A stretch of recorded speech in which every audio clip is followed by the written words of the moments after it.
qui a un embrouillement ezali tonton Zazu otobengi Olenga Koy oyo azoloba oke no facha kutana na Kabila Olenga soki yo lia kambongo ya Kabila biso to lia kambongo ya Kabila te et puis totikala kolia mbongo ya Kabila te monsieur Olenga fais gaffe. Maintenant ça va pas passer. Comment se fait-il que yo président il y a grande institution neti Assemblée nationale nakati ya biro na yo okamati olongoli effigie ya mokonzi ya mboka donc photo ya mokonzi ya mboka pona ko remplacer na carte ya RDC. Quel sabotage de la part de madame Janine Mabound. Janine Mabound, madame la présidente de l'Assemblée nationale sortante, monsieur Alexis Tambomamba, le président du Sénat sortant, monsieur Ilunkamba, premier ministre sortant, Boye Bakano, Ponabino, Moussala et Fidé. Bokende na niveau ya Kinakati kuna, Bokende beaucoup à la. Alors balandina biso nyoso ya Vision Plus télévision, ba nyoso bazuli baku ya kolanda biso comme d'habitude toye lisu na banda kuna bino kopesa bino actualité politique à temps réel. Lelo to rebete la bino masolo ya ndenge ba concertation temps entendu par les chefs de l'État déjà mkolo ya lobby nde ba consultation e bandaki mokonzi ayambaki ba confession religieuse ayambaki société civile donc consultation et bandaki à partir il y a 11h30 jusqu'à minuit donc ça pona ko yebisa bino que non fatia za pena combattant mutu oyo a tellement guerrier sur le champ donc à travailler de 11h jusqu'à 0h30 donc ezala qui vraiment facilité les loba consultation ezali toujours ko continuer parce que mukolo ya lelonde mokonzi akoyamba ba femme de médias akoyamba ba média nyonso akoyamba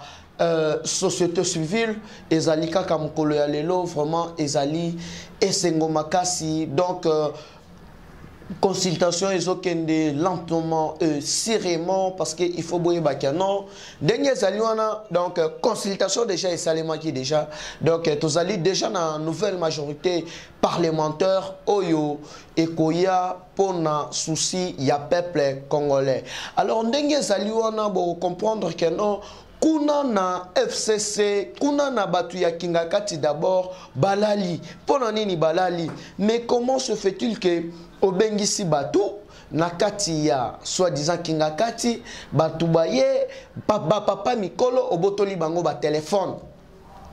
Mais Dieu merci.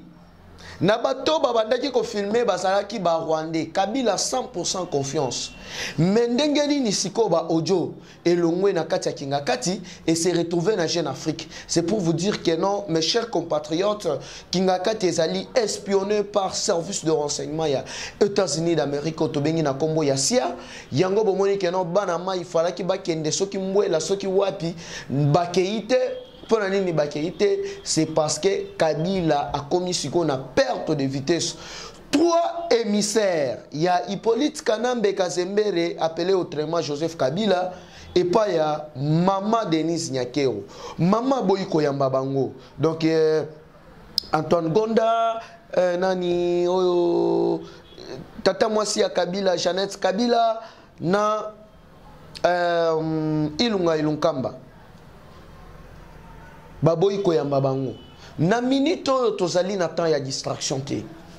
Il faut savoir que non, mes chers compatriotes, oyo ezali likambu ya RDC, oyo ezali likambu ya Congo, tozali lisusu na temps ya distraction atam kolomoko te.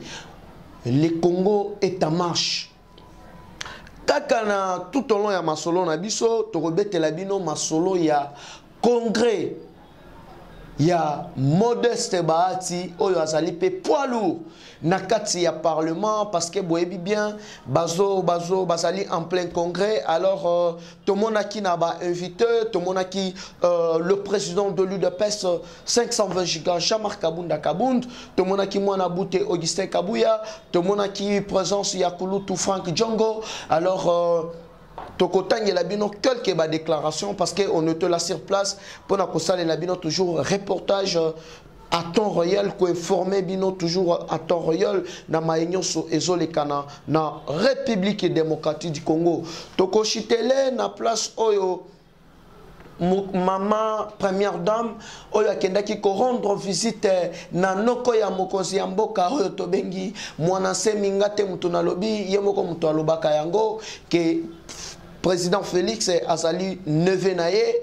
Alors maman première dame, moi si ya neve ya mwananse mi akenda ki ko rendre ye visite, amemela ki ba vivre na ba non vivre parce que boyebi bien banda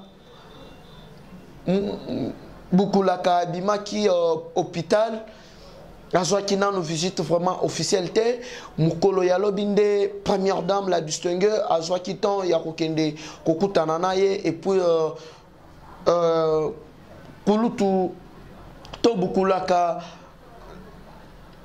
ne mwana semi a pesaki ba doléance na ye alobi mama yebisa mwana nkasi na nga keno ndenge nazana nazana mutuka te mama lobaki message na yo ekokoma parce que azalaki accompagné na deux ministres ne Congo donc Didier Boudimbu, son excellence Yves Bokoul, oyo bazali ba ndekona biso ya ba Congo, bango nde ba accompagner ki première dame et puis soukanango geste moko ya sagesse oyo ne mwana semi apozaki ezalaki ya kosenga pardon na mama première dame alobi na ndenge na finga kayo ezalaka ngate ba endura kinga na erreur et pas ya Shadari na Olive Lembe bango ba lobaki que non na finga yo rondeuse et puis là je m'excuse vraiment limbi sangai parce que ozali mwana nangai ozali parmi batu oyo bazali na vision pour na RDC ozali mwana ya Congo ozali 100% congolaise pardonnez nga vraiment nazalaki manipulé wana eza maloba na ngate eza maloba ya ne mwana semi oyo asalaki pe na maman première dame. Alors maman en tant que maman boboto maman oyo azalaka na mtema munene alobaki vraiment papa ce n'est pas un problème donc na société batu bazalaka toujours wana quel que soit ba offense to ba déclassement ba déplacement ya langage to zala toujours wana pona ko s'excuser ce n'est pas grave nandimi bolimbisi na yo. Alors déjà en train de jeu wana ezala qui ne fût que ba sujet ya actualité ya malekana qui na mboka na biso notre cher beau pays la République démocratique du Congo. Alors déjà toso bandana point par point ya actualité ya mukolo ya lelo tolobi nabino bien que non actualité politique ezali dominant na consultation ya mokonzi mboka oyo abandaki déjà mukolo ya lobi tomonaki ayambi Corneille Nanga ayambi ancien cardinal Monsengo Passigna bango nyonso vraiment ba invité na nyonso bakutana kina chef de l'état babima qui vraiment 100% satisfait parce que balobaki que non mokonzi aponi bonne voix yako dégager batu oyo banilotique oyo ba diriger kimbo cannabis pendant 18 ans pour ne rien faire vraiment batu nyonso bazala ki satisfait. Seul mutu oyo alingaki aya na mbriyema ezali tonton Zazu oyo tobengi Olenga Nkoy oyo azoloba oteno facha kutana na Kabila Olenga soki yo lia kambongo ya Kabila biso to lia kambongo ya Kabila te et puis totikala kolia mbongo ya Kabila te monsieur Olenga fais gaffe awa biso tozali na temps ya ba dialogue te parce que ba pesa ki FCC chance pendant 2 ans yaba se repenture ba pour na voix ya raison. Alors FCC babandaji okende toujours na ambriamini babandaji okende toujours na blocage. Alors na minito biso peuple congolais tozali lisusu na posa ya dialogue te. Problème na biso ezali que non chef de l'État en tant que garant il y a bon fonctionnement il y a ba institution na biso a constaté que non il y a bel et bien un ça ne va pas parce que il y a un groupe d'individus on a place ba travailler na souci ya peuple congolais bango baso kende ko travailler na souci ya Kingakati baso kende ko travailler na souci ya Hippolyte Kanambe. Mais non, ça ne va pas passer. Comment se fait-il que yo présidente, il y a grande institution neti Assemblée nationale nakati ya biro na yo okamati olongoli effigie ya mokonzi mboka, donc photo ya mokonzi mboka, pour na ko remplacer na carte ya RDC. Quel sabotage de la part de Madame Janine Mabundu. Et puis au carte ya RDC, maman. Biso toroti ke la bino li sous-tenté.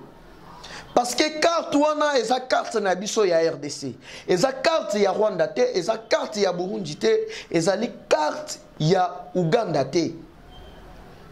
C'est pour vous dire quoi? Batouana basali bapaya. Alors se retrouver dans un dilemme. Il n'y a pas seulement qu'au soutenir leurs frères nilotiques. Oh, il y a pas ça bango vi oh, article la bango fait vert. Il y a koyi bandenge babanda ki kolinga. Mais nous disons non. Janine Mabundu, Madame la présidente de l'Assemblée nationale sortante, Monsieur Alexis Tambo Mamba, le président du Sénat sortant, Monsieur Ilunkamba, Premier ministre sortant, Boye Bakano, Ponabino, Moussala évidé. Bokende na niveau ya Kingakati kuna, Bokende Bokoma ba jardinier. Parce que ba pesa ki binotan.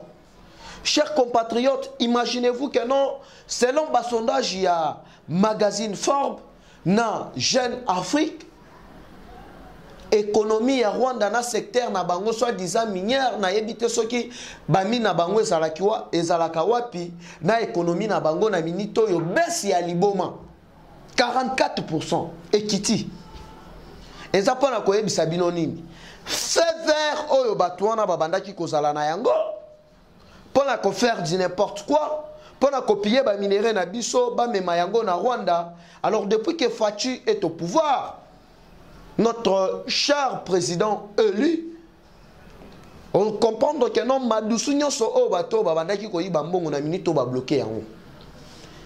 Voilà pourquoi bato oyo babandaki ko zala l'est pour na nini babandaki ko luka par tous les moyens bazala na même mise sur la justice congolaise. Nyoso wana pour la nini pour ba ebi bien été ba dossier ezali ebele parce que FCC Mobimba Jassim Memo sont des voleurs. Bango tundenge basali wana miibi. Ba piemboko pendant 18 ans. Ba criminel. Le loboke boma papa batwa uti kotika bana na yena est un homme d'affaires. Tué en pleine ville, nyoso wana nini FCC na Vital Kamerhe. Bango batu basali à la base ya liwa ya mutwana. Mais pourquoi boko boma mutwa batu kaka boya sali bino et côté? Parce que Azali ko soutenir chef de l'État, un homme d'affaires culé, Bokamati Bobomie, parce que boyebi bien que non, bakare minier na bino o ezalaka kuna na este, akobimisa bino na mpoasa. Mais boyeba que non jugement ezali, jugement ezali. Yango bomoni que non mukolo ya lobi na soirée ya mukolo ya lobi vers 20h. Ambassadeur, il y a États-Unis d'Amérique à Tuitaki à lobby. Le changement, ce Félix et Antoine Tshisekedi Chilombo. Yango monique non na ba consultation oyo mokonzi abanda ki déjà mukolo ya lobby. Batunyo so oya yambaki bazalaki satisfait à 100%. À part marionnette ya Kabila oyo tobengi olengankoi. Yepo na ye il faut to kende lisusu na dialogue. Baka matambongo bapesa ye 3 millions no yo yibi. Ona no zongisi angote. Ba enquête so menamena nu. Ba kende lisusu ba kezongisa dialogue. Tosala bosala dialogue. Il y a Eden Kodjo Awa et Souka Wapi. Dialogue Bosala Lisusu Soki intercongolais et Souka Wapi. Mais c'est Olengakoi marionnette ya Kabila yeba ke non o ezata ya dialogue te. O ezali ngonga ya consultation ya ba peuple congolais pour na kosolo la Congo. Alors ba consultation ya mokozi ezali toujours continuer. Les lois kutani na ba médias nyonso en place donc presse écoute. donc audiovisuel bango nyonso akutani na bango lelo ba femme des médias société civile ba ONG ya droit de l'homme parce que boyebi ba dossier ezali ebele assassinat ya Floribert Chebeya assassinat ya ba combattant oyo bakanga biso zela moko ezala na ndolo ezala na prison ya Makala ba mususu ti lelo bazala ka porte disparu yango wana mokozi ya mbaki ba ONG ya droit de l'homme donc ba consultation ezali ko continuer toujours j'espère que mukolo ya lobi akoyamba lisusu quelques leaders politiques parce que président Moïse Katumbi a pensé que déjà a répondu que déjà positivement na invitation à chef de l'État ya koloba ete ba congolais to sangana to solo la Congo déjà mukolo ya vendredi président Moïse Katumbi ba koyamba ye pa mokoza mboka nyoso wana pona nini nyoso wana ezali po to sangana pour faire échec ya ba Rwandais oyo ba yaki ko envahir mboka na biso pendant 18 ans pour ne rien faire ba toana baza toujours mutema duku ba soit disant bazonga lisusu pona kokoza biso et cette fois-ci ça ne va pas passer. Alors tozo kende lentement doucement et sûrement vers Souka il y a émission na biso na dernier point tokoye bisabino concret il y a AFDC il y a sénateur ba Atilukwebo ba invité bazala ki wana le président Jean-Marc Kabunda Kabound le secrétaire de l'UDPS Augustin Kabouya Mwanabouté l'héros vivant Frank Djongo azalaki pewana Omeni Zalaki Nini, boyebi bien, parmi ba Mofor Oyo, Mokonzi Jean-Marc Alobaki et Zalaki, vous savez que parmi les choses qui m'ont divisé avec les amis du FCC, figure la question du groupe parlementaire AFDCA à l'Assemblée nationale. La coalition FCC cache à montrer ses limites et doit laisser la place au nouveau vent, a déclaré l'honorable Jean-Marc Kabunda Kabound, le président délégué de l'UDPS devant les congrès des AFDCA, regroupement de Bati Lou Kwebo Oyo a tourné qui déjà page na FCC yaba rwandophone a dimi na appel ya mokonzi ya mboka pour na quoi porter un plus naie. Alors il faut boyer bakeno tozali vraiment serein denge zali wana bozala rassurer déjà Tozali, na nouvelle majorité parlementaire, Tozali déjà sur place, mais Totika Mokozi a continué na ba consultation na ye. Oyo nazo rassuré bino il faut boyer bakeno majorité yasika ezali déjà na 270 députés nationaux place Oyo Tokobimisa premier ministre congolais Tokobimisa président ya Sénat congolais, Tokobimisa président ya Assemblée nationale congolais, fini règne yaba rwandophone, yaba Tutsi, yaba Ougandais, yaba Burundais, yaba Rwandais, nazo ebisa bino que non, cop na bango, plan na bango tout, et sili, parce que boyebi bien, président ancien procureur général, ya Cour constitutionnelle na kombo ya Benoît Luamba akataki déjà balé parce que FCC bazalaki na plan ya mabe plan na bango ezalaki nini ya koloba été a manipuler congolais na ba résultat ya lukuta alors que nanga ndenga zali wana soki omeki bakokanga yo parce que mutu akataka ba résultat final ezali Cour constitutionnel yango bomonaki que non mutu a proclamé ki ba résultat final mutu a confirmé ki pouvoir ya son excellence Félix Antoine Tshisekedi Tshilombo après ba contestation ya Madidi ba contestation ya ya Mugalo ezali Benoît Luamba oyo asala ki point de presse ya koloba ete FCC botika manipulation.